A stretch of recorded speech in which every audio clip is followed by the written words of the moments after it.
Bonjour à toutes et à tous et bienvenue dans cette nouvelle émission de Vivement Doumanche. Salut Victor. Hello Michael. Tu vas bien? Ouais, tranquille et toi? On va bien, pourquoi? Parce que c'est bientôt les fêtes de fin d'année. Et Noël, on s'en fout.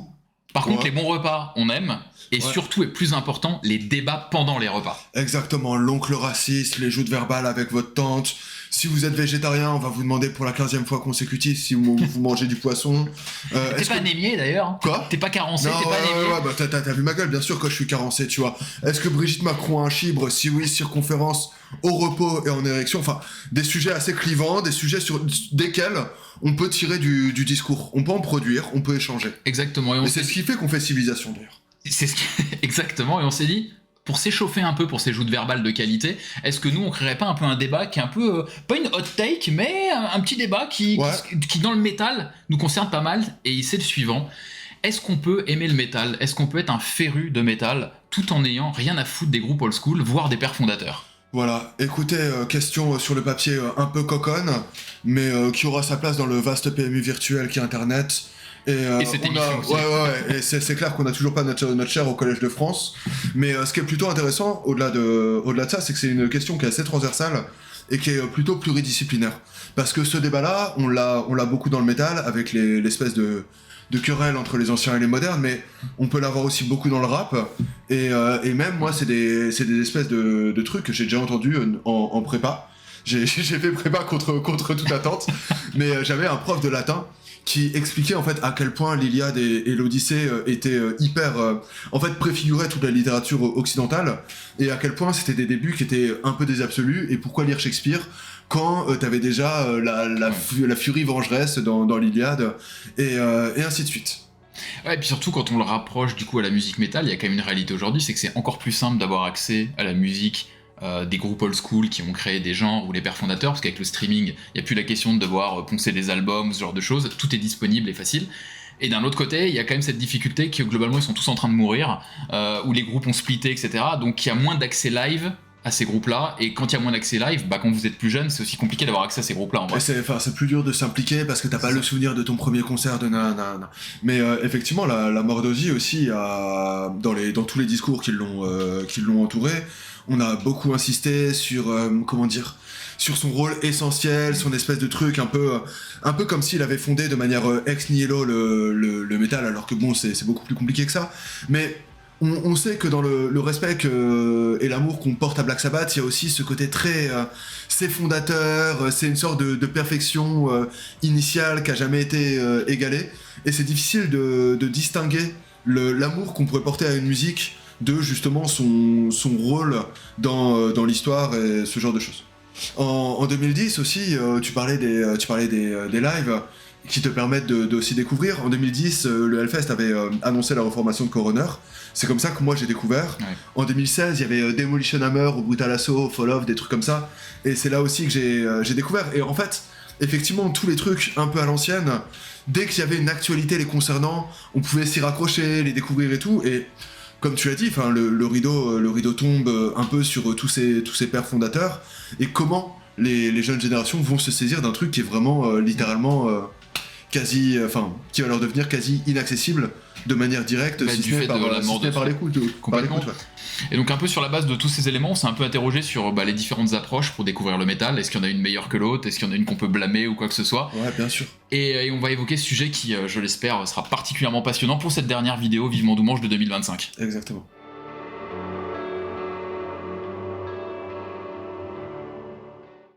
Alors il y a forcément plein d'approches pour découvrir le métal. D'ailleurs je pense qu'il y a autant d'approches que de gens en réalité. Mais j'ai tendance à croire qu'il y a quand même une sorte d'élément de temps. Genre quand est-ce que vous avez découvert le métal et surtout à quel âge vous l'avez découvert? C'est ça, puis il y a des trucs un peu mythiques, que ce soit MTV ou le grand frère qui avait laissé une cassette. C'est ce que j'allais dire, au-delà d'un truc de temps, t'as aussi après, on va dire le contexte, c'est-à-dire est-ce que vous aviez des amis qui écoutaient du métal? Est-ce que vous avez des parents qui écoutaient du métal ou du hard rock, ce qui peut quand même conditionner ce genre de choses? Donc l'influence de la famille d'une générale peut aussi vous mettre dans le métal ou non d'ailleurs en fonction de leur goût tout simplement.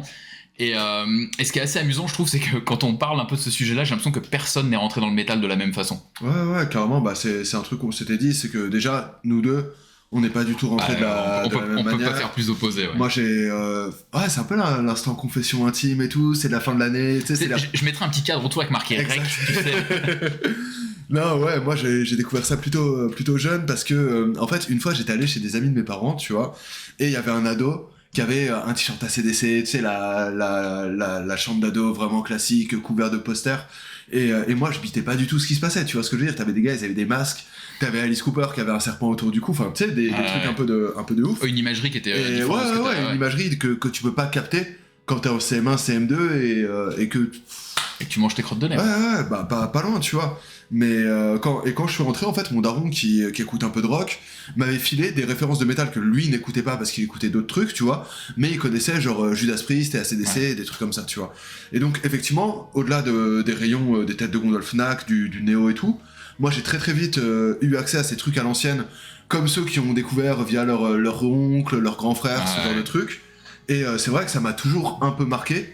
Là où ce qui m'a aussi permis de me familiariser un peu tôt à des productions un peu à l'ancienne, des trucs un peu plus raw, Ouais. qui te permet quand tu switches dans le métal extrême de pas être trop choqué par une production un peu dégueu, quoi. Tu Parler de vois. prod qui te fait saigner des yeux, alors que moi mon approche elle a été complètement différente, personne n'écoutait du métal dans ma famille, j'avais aucun pote qui en écoutait, donc moi je suis rentré directement par l'actualité, ce que je voyais sur internet à l'époque, et ça a été Slipknot. Donc je suis rentré par le néo, et du coup après je me suis mis à la guitare électrique, et du coup j'ai très vite été intéressé par le jeu de guitare, et donc je me suis retrouvé à écouter du death mélodique évidemment, donc In Flames, du death technique, de Necrophagist, Origin, Paul Gilbert dont j'étais très fan, Children of Bodom qui est venu très rapidement, donc direct des trucs qui étaient en fait des groupes modernes pour l'époque, Tout à des fait. groupes contemporains. Ce qui fait que je n'ai pas eu du tout, mais alors du tout l'attrait pour les pères fondateurs, et j'ai commencé le métal en ayant absolument rien à foutre de savoir d'où venaient les groupes, qui étaient les premiers groupes à faire du métal. C'est un truc qui m'était complètement étranger et qui m'intéressait absolument pas en réalité. Et quand je sortais un peu du néo, quand j'avais envie de ma dose de débilité, en fait j'allais écouter du metalcore, genre les années 2000. De toute façon, Bien sûr. les riffs du metalcore c'était juste du death metal mélodique avec des breakdowns et une voix de chorus, c'était pas. Donc en Ouais, fait, puis avec des trucs un peu avec des des prods. bondings vocales et tout. Avec Ouais, bien et sûr. surtout avec une prod qui était déjà à l'époque une prod beaucoup plus travaillée que les groupes des années 80 ou des années 70. Ouais, tout à Donc fait. forcément moi ça a forgé un peu mon écoute dès l'époque en réalité. Ouais. Et ça se ressent d'ailleurs, on avait rigolé parce que ça se ressent sur notre Wrapped Spotify, où je crois que toi t'as 37, enfin t'as ton. En fait j'ai mon âge, t'as à peu près ton âge, j'ai ouais, mon c'est âge ça. d'écoute, ouais. Ouais, moi, alors que moi j'ai 69, et alors que bon, c'est un peu plus jeune que ce que je suis actuellement, mais. Non, en vrai, après sur Spotify, il y a la mort d'Ozzy aussi, qui encore une fois, genre, je me suis mis un moment un tunnel Black Sabbath qui a un peu eu quelques influences à ce propos, quoi. Certainement, ouais. Mais c'est vrai que l'effet générationnel, il va en plus s'accentuer avec le temps, parce que même toi, quand t'écoutais du néo, le néo, c'était des groupes qui étaient quand même influencés par Sepultura, par le thrash, par plein de des trucs assez à l'ancienne et assez vite. Tu pouvais faire genre remonter la rivière, et t'avais une filiation qui était assez évidente. Quand t'as 10 ans actuellement, t'es né en 2015. 2015, ouais. Ouais. Voilà, là tu vas connaître des Sleep Tokens, des trucs qui en fait, eux sont influencés par BMTH. Et BMTH, le lien avec Priest, il est déjà un peu plus loin. Il est ténu, ouais. Et ouais, l'espèce de remontée aux origines, ça devient de plus en plus compliqué. Alors que, mec, t'écoutes Korn, t'écoutes Sepultura, t'écoutes Slayer, Ouais. t'écoutes Judas Priest, et c'est bon, tu vois, genre c'est comme une lettre à la poste, tu vois. Ouais, t'es censé avoir cette espèce de logique, et ce qui est assez marrant, c'est que du coup, quand tu commences à écouter le métal autrement que par des pères fondateurs et par des groupes un peu à l'ancienne, c'est que nécessairement tu t'intéresses à une forme et à un message qui est contemporain. Ouais. Donc, du coup, le message un peu contestataire qu'il pouvait y avoir sur certaines générations, si toi t'as commencé à écouter après, en fait tu t'en fous, t'écoutes autre chose. Et surtout, moi, ce qui me retient essentiellement, c'est la forme. C'est-à-dire quand t'es habitué à une prod des années 2000, quand t'es habitué ensuite à une prod des années 2010, et je parle même pas de la nouvelle génération qui est habituée à une prod de 2020, quand tu réécoutes un truc des années 80, t'as les oreilles qui saignent. Parce qu'en fait, c'est pas dans les standards, donc t'as beau dire ouais, en fait, ce serait pas mal, mais en gros, t'es pas autant intéressé que ça. Et je trouve que du coup, la remontée à l'origine est plus complexe quand tu commences par un truc moderne et que tu remontes l'arbre, plutôt que le contraire. Bah, moi je trouve pas, gros, parce que tu vois, genre, même si j'écoute des trucs, toi t'écoutes des trucs moins bien produits, et moi j'écoute des trucs que je qualifie de surproduits, mais qui pour toi sont normaux, mais tu vois, genre, mec, Il y en a beaucoup des comme ça. c'est ça, quand j'écoute Not Lose, je me dis, ah putain, ça c'est vraiment exceptionnel, c'est une prod que j'écoute pas habituellement, tu vois. Alors que pour toi, Not Lose, c'est assez classique, enfin, c'est un peu la base, mais au-delà de ça c'est assez marrant, c'est que ce truc de l'intention diffère, Et il y a peut-être un fossé qui est irréconciliable. C'est aussi beaucoup ce qu'on retrouve dans le rap, tu vois, avec des mecs à l'ancienne qui vont écouter Lunatic, et dans Lunatic ils préféraient Ali à Booba, et qui étaient en mode ouais, là c'est vraiment des poètes de rue, t'as du texte, t'as un sens politique profond, alors que maintenant c'est genre vas-y, je bois une vodie et j'aime bien les gros culs, tu vois. Bah, c'est sûr que si tu fais écouter Shuriken à un mec qui écoute du Jul, il va signer, quoi. Sans être dans un truc comme ça, moi je pense que tu peux kiffer les deux, mais ce qui est marrant c'est que effectivement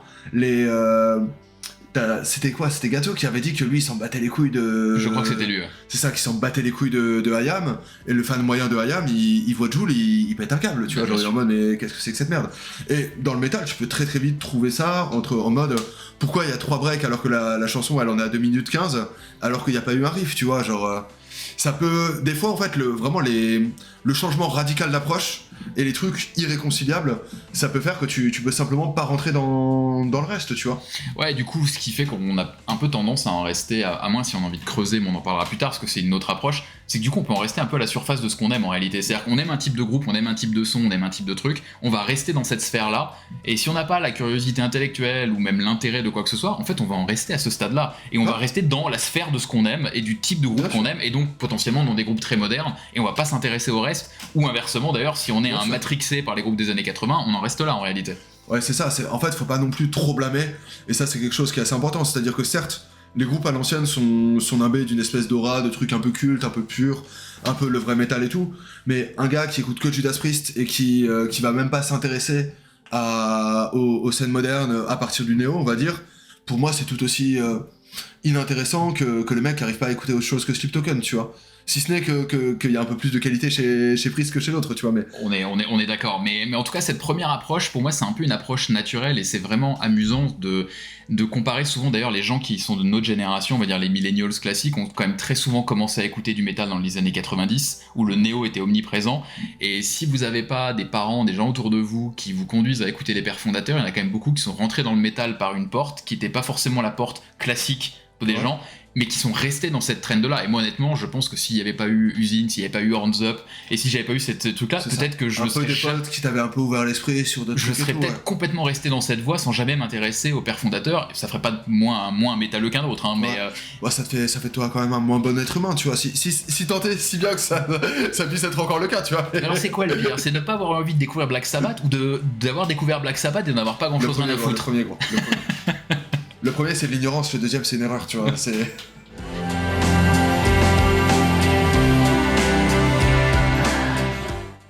Alors comme on vient de le dire, il y a un peu l'approche qui est l'approche standard, l'approche initiale, comment on a été conditionné par exemple par nos proches, etc. pour accéder au métal.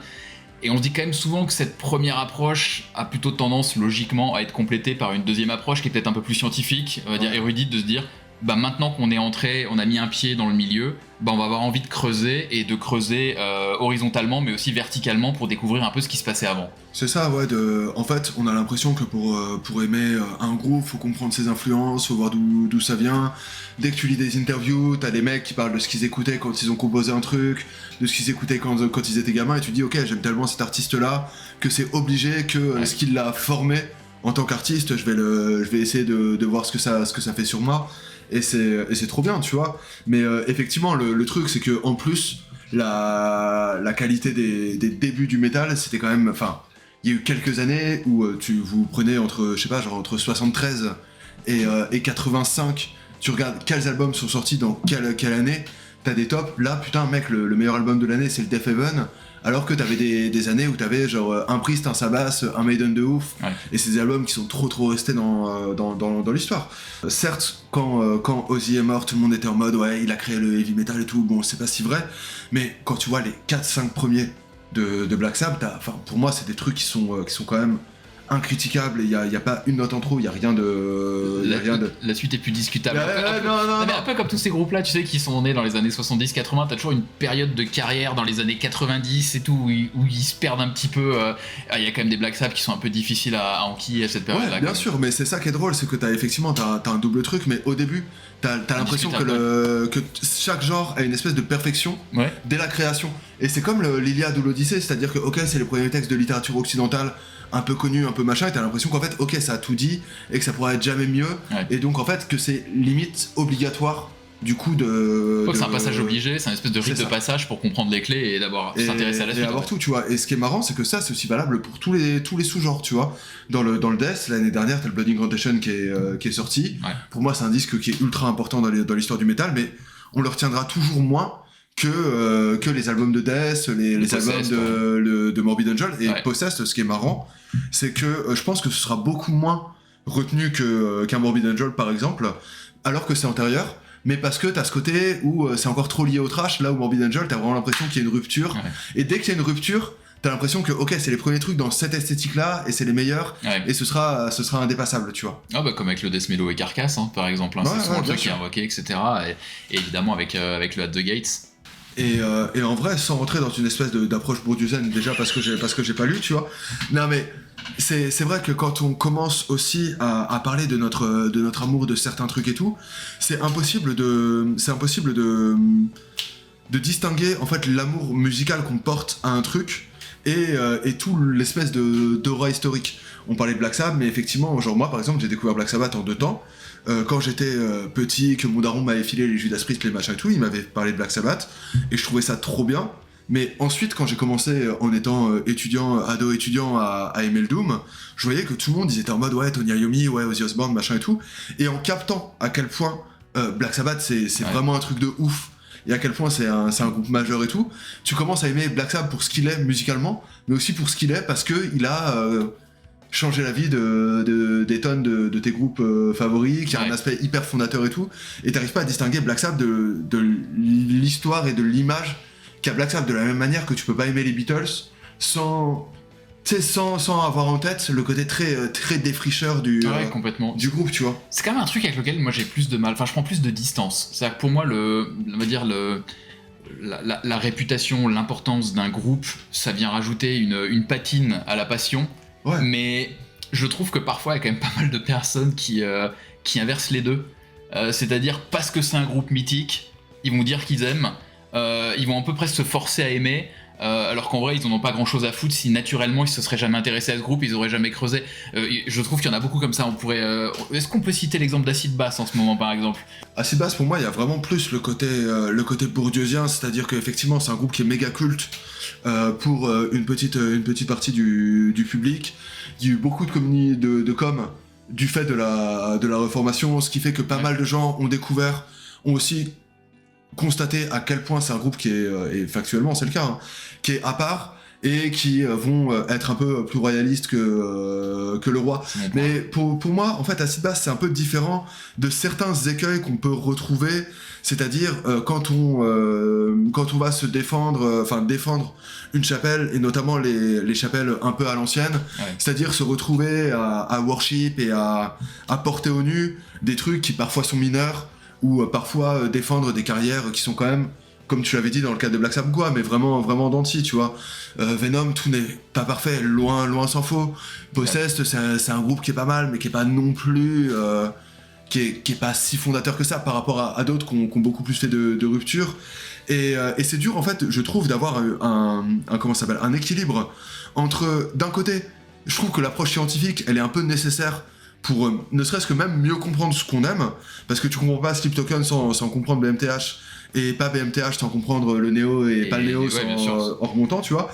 Et en parallèle, quand on fait ça, faut pas non plus se dire ok, genre en fait moi je suis de ce groupe là et je vais le défendre quitte à sortir des inepties ou donner un statut à des choses qui au final vont être un peu oubliées par l'histoire, quoi. Ouais, elles méritent pas forcément. Ouais, moi sur l'approche scientifique, évidemment qu'il y a un intérêt pour le métal, on suit, etc. On essaye d'aller dans le détail de tous les genres qu'on aime surtout, etc. et de remonter. Moi, il y a quand même 3 écueils que je trouve parfois un peu difficiles dans une approche comme ça si tu vas trop loin en permanence. Le premier écueil qui me vient, c'est quand même celui dont on parle d'ailleurs souvent sur Vivement Doux-Manche, qui est un peu le gatekeeping et l'élitisme. C'est un peu le fait de dire, en gros, forcément une critique envers tous les gens qui n'ont pas forcément la curiosité ou la volonté de creuser plus le genre et qui en restent au groupe actuel et qui s'en tiennent à ça. Et c'est ok en vrai. Enfin, après, ça dépend encore du taux d'implication de chacun. Mais quelqu'un qui a envie de juste taper en repeat ces trois titres de Sleep Token, en fait, on n'est pas son père, hein, tu vois. Non, mais complètement. Et il y a un deuxième écueil qui le rejoint directement, c'est un peu parfois, alors moi c'est un sentiment que j'ai, hein, je trouve qu'il y a beaucoup de gens qui disent aimer des groupes old school ou qui se donnent l'impression d'aimer des groupes juste pour le paraître en réalité. Il y a un peu ce côté poseur, et du coup, pareil, qui rejoint une espèce d'idée de jugement sur ah, t'écoutes ça, ah bah oui, mais alors ça, c'est un rip-off de tel truc, on s'en bat les couilles. Genre, t'aimes Tulcandra, t'aimes pas Dissection parce que t'aimes pas la prod, c'est pas grave. Il y en a un qui est inspiré de l'autre, on en a rien à foutre. Enfin, je veux dire, il y a pas de. Et je trouve qu'il y a un peu ce côté. On l'avait d'ailleurs évoqué dans la première vidéo où on parlait de la pause, dans la précédente vidéo. Moi, je trouve qu'il y a quand même un effet de pause pour les gens qui sont trop dans l'approche scientifique, qui peut aller très très loin et qui va au-delà de ce qui est nécessaire pour juste apprécier les groupes, tu vois. On peut effectivement, on avait dit tout à l'heure qu'on a très très vite un peu l'idée comme quoi les débuts sont parfaits, que tout est indépassable et tout. Et effectivement, si les groupes font des hommages à ce qu'ils considèrent comme parfait, bah en fait, c'est ok. Certes, il n'y a pas le côté rupture, il n'y a pas le côté ok, un peu ex nihilo, un peu ok, ça sort de nulle part, mais qu'importe en fait. C'est pas parce que c'est pas novateur que c'est pas bien. Ouais, c'est un peu ça, et du coup ça rejoint le troisième écueil pour moi qui est un peu celui de la suranalyse. C'est-à-dire que moi j'ai un peu l'impression que quand on va trop loin dans cette démarche de vouloir tout découvrir, connaître tous les courants, etc., c'est que je trouve qu'on finit un peu par être blasé quand il y a une nouvelle sortie. C'est-à-dire combien de types ont entendu dire t'as un nouvel album qui sort, c'est ouais bah alors bon, ce type de riff on l'entend depuis tel groupe, telle année, ou ça c'est un peu un rip-off de tel album et tout. C'est-à-dire non mais en fait à quel moment t'es pas un peu dans une démarche où est-ce que t'aimes la musique, oui ou non. T'es pas là pour disséquer le moindre riff pour voir si potentiellement il a été repris de tel truc ou pas. C'est est-ce que ça te parle, est-ce que ça te fait vivre quelque chose. Alors moi je sais que j'ai une vision assez parfois un peu organique de la musique. Je suis pas suranalytique et je trouve que les gens qui sont trop dans l'analyse finissent tout le temps par être blasés, et ça fait vraiment le métalleux gatekeeper râleur de base qui vient te dire pour chaque truc. Et d'ailleurs pour Blood Incantation on l'avait un peu entendu, alors ça a été je trouve, par la masse de gens qui ont trouvé que l'album était exceptionnel. Enfin, quand t'écoutes les parties un peu psyché années 70, gros, il y a des trucs, c'est CTRL-C, CTRL-V des groupes de l'époque. Et en fait, peu importe, ça fait pas un mauvais album ou ça fait pas un album qui mérite moins d'être apprécié, quand bien même il y a une filiation directe, voire des trucs qui sont carrément inspirés, voire volés, tu vois. Clairement, mais c'est clair que pour moi, du coup, l'approche scientifique, il faut faire un peu gaffe, faut un peu doser. Ah, faut doser, surtout, en fait. Faut clairement pas qu'elle se substitue à, comme tu le dis, un truc qui est purement, organique, tu vois. Sinon, gros, tu finis fan de prog ou de Joe Satriani, on souhaite ça à personne. Alors, doucement parce que j'aime le prog. Alors, Joe Satriani, moi, mais quand même, un peu doucement. Mais pour moi, c'est vraiment les écueils de l'approche scientifique. C'est que avoir de la curiosité, oui, mais à partir du moment où cette espèce de curiosité de découvrir et cette connaissance vient dans un espèce de but de pause, d'écraser les autres, ou soi-même d'avoir une espèce de truc où au final tu finis toi-même par être blasé et donc à écouter tes démos de 82 et tes premiers EV parce que le reste c'est de la merde. Bon, je suis pas convaincu que la démarche soit pas autodestructrice pour des goûts musicaux en tout cas.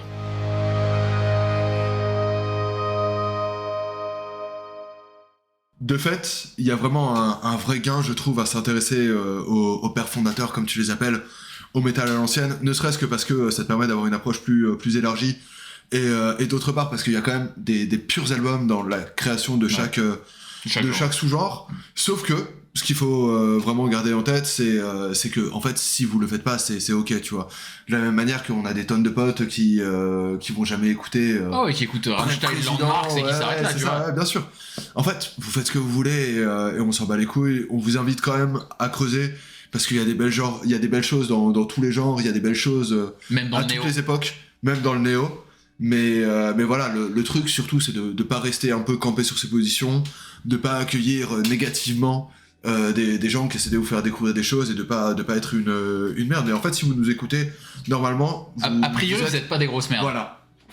A priori. On vous connaît pas tous, hein, mais... Est-ce qu'on s'afficherait pas en faisant genre un top 3 des groupes qu'on a découvert hyper tardivement, alors que c'est des groupes hyper importants pour chaque scène? On peut, vas-y, let's go. Je commence ou pas? Ouais. Alors moi, le premier, il est vraiment shameful. Moi, c'est Dio, mec. Vraiment, j'ai commencé à écouter du métal en 2002, si je dis pas de bêtises. T'as découvert Dio quand il était mort, quoi. Franchement, pas loin. Ouais. Il avait déjà une chimio. J'ai écouté genre... C'est toi qui l'as buté, bâtard. J'ai écouté 2-3 titres quand j'étais au collège, au lycée, j'en avais rien à foutre. Vraiment, ça m'intéressait pas tellement. Et en fait, je l'ai vu pour la première fois quand j'étais au Hellfest 2009 pour Haven NL. Et là, j'étais un peu comme un enfant au fond. Je me dis, mais en fait, c'est bien, tu vois. Pas mal de bâtards, tu vois. Et c'est là où j'ai commencé à écouter. Et en gros, ça fait partie de ces groupes où en fait, je me suis vraiment intéressé une fois que les gars sont entre quatre planches. Et du coup, il y a de la frustration de ouf parce que je me dis, si j'avais eu la curiosité à l'époque, j'aurais peut-être pu le voir un peu plus à l'époque. Et il y a un peu ce côté un peu honteux de dire je suis quand même passé à côté d'un truc pendant longtemps alors que j'aurais pas dû quoi. Ouais, bien sûr. Moi, c'est les deux groupes que j'avais sélectionnés, c'est surtout des groupes où en fait j'avais une mauvaise image d'eux. Et le premier, on peut en parler parce qu'il y a une petite actualité avec la mort de Ace Frehley, c'est Kiss. Kiss pour moi c'était vraiment ce truc un peu racoleur. Je connaissais plus les histoires de Gene Simmons qui a voulu breveter le jus d'orange. I Was Made Following You, qui était un truc vraiment sirupeux et tout. Et en fait, genre que ce soit le premier album, War Machine, il y a des trucs qui sont assez tranchants, un peu pas mal. Et mec, dans les autres trucs de glam aussi, que j'ai découvert ça pour le coup cette année. Kiss, j'ai découvert en 2020, enfin j'ai commencé à écouter des albums entiers en 2020, et j'ai trouvé ça trop bien. Et cette année, mec, je me suis rendu compte que Wasp, il y avait vraiment des purs titres, tu vois. Mais effectivement, en fait, tous ces trucs de Europe, c'est la même de glam, bah Europe pareil aussi. Ouais, c'est des groupes qui sont cachés derrière un single ou deux qui à l'époque peut te dire j'ai pas envie de découvrir ça. Puis en fait, quand tu creuses un peu, tu fais mais il y a des purs trucs. En fait, il y a une bonne disco quoi. Ouais. Ok, donc Kiss toi. Ouais, Kiss à fond. Ouais, bah c'est moins honteux quand même que les miens parce que j'en ai un deuxième qui est aussi fort de café. Hein. Mais je suis obligé de le dire. Tu vois, on est honnête. Vous avez compris que dans cette vidéo, on ouvre notre cœur à notre public. Bien sûr, on essaie de faire en sorte que vous nous connaissez mieux et qu'en fait vous commencez à tisser un lien affectif avec nous deux, en particulier avec moi, et que vous soyez un peu impliqués, parce qu'un consommateur impliqué est un consommateur fidèle. Exactement, et qui va payer les abonnements. On passe à 30 € à partir de l'année prochaine. Non, moi le groupe, j'ai super honte parce que vous avez compris, je suis un passionné de Melodeath. J'ai écouté énormément de death technique à l'époque, et globalement beaucoup de death, et j'avais quasiment à l'époque jamais écouté le groupe death. C'est-à-dire que j'avais écouté 2-3 titres, je me dis la prod elle est hostile, ça m'intéresse pas. Et en fait je m'étais pas du tout intéressé, donc j'étais quand même à écouter du Origin, du Misery Index, du Necrophagis, du Cannibal Corpse à mort. Et j'avais écouté 5 titres de death. Et là on parle genre fin des années 2000. Donc à une période où j'étais censé, dans mon développement, m'être un peu plus intéressé à Death que ça, tu vois. En termes de puberté métallique, normalement Death c'était quand même globalement sur la chaîne.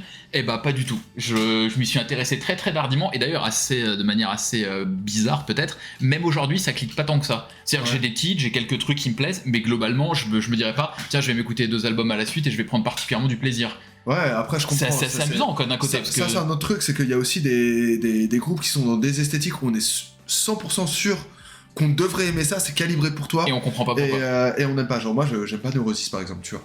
Alors que c'est pareil. Alors que c'est censé être la cam, c'est pour moi, quoi. Dans le même esprit que Kiss, groupe que je connaissais via 1 ou 2 titres, et en fait, c'est trop bien. Scorpion, groupe incroyable. La période Early John Roth, je la connaissais pas. Et je connaissais forcément Still Loving You, Rock You Like an Hurricane, ou des trucs un peu comme ça. Et en fait, c'est un groupe qui est vraiment riche. Tokyo Tapes, c'est un album vraiment incroyable. Et ouais, petit à petit, j'aurais imaginé que ça faisait partie justement du genre de groupe que t'aurais découvert à l'époque et que t'aurais un peu poncé, qui t'a chié dessus a posteriori. Non, justement, moi j'ai le côté là avec AC/DC. Genre tout le monde déteste AC/DC maintenant, genre truc de routier, machin et tout. Ils se traînent cette image beauf, je les défendrai jusqu'à la mort, alors que je suis un hipster de merde, tu vois. Mais ouais, Scorpion, et dans la même veine aussi, même si je connais depuis un peu plus longtemps et que je connais moins Scorpion que Tin Lizzy. Tin Lizzy, genre, je mets du temps à découvrir, mais je suis sur le dossier, tu vois, genre, alors que c'est pareil, c'est des trucs que je connaissais via Jailbreak et Whiskey in the Jar et 3-4 trucs un peu comme ça, qui est d'ailleurs pas d'eux, mais qu'ils avaient fait une reprise. Mais c'est assez marrant d'ailleurs comme des fois on remonte des chaînes comme ça, c'est-à-dire que moi pareil Tin Lizzy je connaissais absolument pas, et je crois que c'était Kalma qui avait fait une cover. Ouais. Et j'avais écouté, j'ai dit c'est cool, et j'étais allé écouter l'original, et ensuite j'ai poncé la disco en me disant mais pourquoi j'ai pas découvert ça avant. Pareil, en fait. c'est aussi riche Tin Lizzy, il y a beaucoup de choses à découvrir et tout, mais ouais, ça, on est sur le dossier en vrai. Ils sont moins shameful les deux. T'en as un troisième ou pas? Ouais, j'en ai un troisième. Ok, vas-y, régale-nous, je terminerai. Ok, c'est. Parce que le mien est vraiment honteux, tu vois, il faut le faire, ou je vais couper vite du coup, parce que. Non, c'est un truc, ça va, là, ça commence à faire quelques années, mais comme toi avec Death, par rapport à ce que j'écoutais et tout, genre quand je suis rentré dans le Doom, je détestais Mastodon. Genre vraiment, je détestais Mastodon. On avait donc un avis en commun sur Mastodon. Non, je déteste pas Mastodon. Je pouvais pas blairer. Et un ami commun, Lactance, je lui ai fait découvrir mais full truc, genre les pentagrammes, les machins, blablabla. Et lui, à cette époque-là, qui était un fan de trash, fan de death et tout, il me dit moi le seul truc que j'écoute dans cette esthétique vraiment, c'est les trucs à l'ancienne, les Senvitus et tout, qui venaient plus du métal extrême, et Masto, tu vois. Il était en mode gros, c'est pas possible que t'aimes pas Masto. Et en fait, on était étudiants ensemble, Et on mangeait une fois par semaine chez l'un ou l'autre. Et à chaque fois, il me disait genre mec, on va écouter un album de Mastodon. Et j'ai passé genre 2 ans. T'as écouté Crack the Sky 44 fois. Exactement, il était en mode genre gros, en fait je vais te mettre un album jusqu'à ce que ça rentre. Et à un moment, gros, ça a marché, tu vois. Genre j'ai eu une révélation Mastodon et depuis j'adore. Mais gros, j'ai aimé Mastodon après avoir vu des trucs, mais de Full League 2, des Ramesses, des trucs de Doom dont tout le monde se branle, alors que t'avais vraiment genre Mastodon en plein milieu du truc. Et ça t'intéressait pas. Et jamais, il était en mode ouais, mais en fait, vu que t'as plein d'époques, t'as plein de trucs, t'es en mode ok, ouais, tu vas peut-être écouter Rémission parce que c'est un peu le sludge, et ensuite, ouais, bah peut-être un peu les trucs plus pop et tout. Et vraiment, il a forcé. Et c'est rentré au bout, et je remercie publiquement via cette vidéo, mais genre mec, j'ai aimé après. Ouais, mais je trouve que c'est pas irrationnel parce qu'il y a des fois des trucs où même dans les genres musicaux que t'es censé aimer, t'as parfois genre des esthétiques ou même des genres de préjugés par rapport à l'esthétique d'un groupe ou genre un titre que t'as entendu et tu dis ouais c'est pas pour moi, je lâche l'affaire. Ouais, et en fait tu creuses jamais. Moi j'en ai un qui est full honteux, c'est honteux, oui ou non, c'est Judas Priest. Quand je me suis mis à écouter du Ivy, j'étais full team Metallica, mais genre incomparable. Pour moi genre Ride the Lightning and Justice for All, désolé pour les fans de Master, c'était les 2 albums que je ponçais. Pour moi c'était genre absolument imbattable. Il y avait des Maiden que j'adorais. Et aussi parce que vu que j'ai fait pas mal de guitare, j'étais aussi intéressé par des riffs qui m'attiraient et c'était plutôt ces 2-là qui m'attiraient. Et j'avais écouté 2-3 titres de Judas Priest à l'époque et je m'en foutais en fait. Je m'étais dit, oh l'espèce de. La voix écrivante aussi. La voix, c'était pas possible, cette espèce de heavy metal cuir, moi ça me cassait les couilles. Donc je m'y suis jamais intéressé et en fait c'est plus tard quand tu commences à réécouter des titres, que tu commences à approfondir, tu te dis. Putain, en fait, j'avais un préjugé dégueulasse. J'avais un préjugé dégueulasse. Bien sûr. Mais ça a mis plus de temps que nécessaire, tu vois. Genre, j'ai écouté Metallica à fond pendant 6-7 ans dans mes débuts de métal, et il a bien fallu ce temps-là avant que je commence à écouter un peu Judas Priest. Donc, ça, c'est encore un truc où je me suis dit, j'ai perdu 7 ans en fait. Ouais, un peu tard. Écoutez, on va peut-être s'arrêter là. On va vous laisser profiter de vos fêtes. Théoriquement, il semblerait que Brigitte Macron n'ait pas de chibre, elle traite les meufs de sales connes, mais vous pouvez quand même le dire à votre oncle.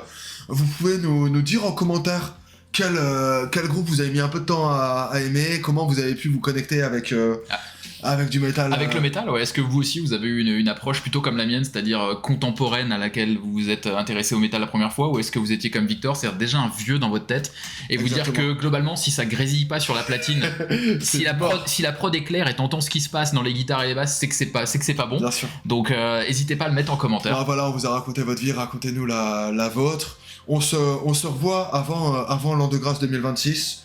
Non ? On va faire un top. Nous, on va se revoir avant l'an de grâce 2026. Mais il sera publié après l'an de grâce. Et on vous en... Ouais, pour le début de l'an de grâce 2026, vous serez à nos côtés. Le 5 janvier, d'ailleurs. On aura de belles cernes. En attendant, passez de bonnes fêtes. Ouais, prenez soin de vous. Mangez bien, 5 fruits et légumes frais par jour, on n'oublie pas. Ok, picolez, mais prenez pas le volant après. Genre, on dit ça pour choper les subventions du ministère de la Santé. Déjà, et puis on a que 2500 viewers par vidéo, donc si on pouvait éviter d'en perdre même 100, c'est gravissime pour nous, tu vois, genre notre ego déjà. Et donc c'est très important. Ok, joyeux Noël. Prenez soin. Salut à tous.